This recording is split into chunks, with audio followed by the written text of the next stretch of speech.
అందించాలి. పిడుగుపాటు మృతుల కుటుంబాలకు ఆర్థిక సాయం, ధాన్యం కొనుగోలు చేయలేదనే మాట రాకూడదు. అకాల వర్షాలపై సమీక్షలో ముఖ్యమంత్రి చంద్రబాబు నాయుడు.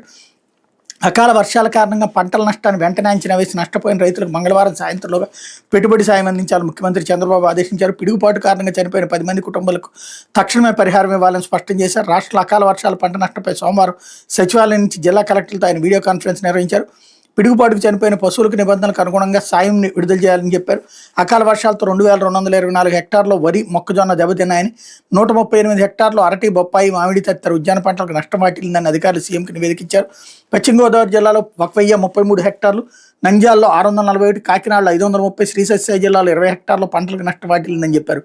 కృష్ణా, ఏలూరు, కాకినాడ, ఎన్టీఆర్, తిరుపతి, నంద్యాల, పశ్చిమ గోదావరి జిల్లాలో ఉద్యాన పంటలు దెబ్బతిన్నాయని వివరించారు.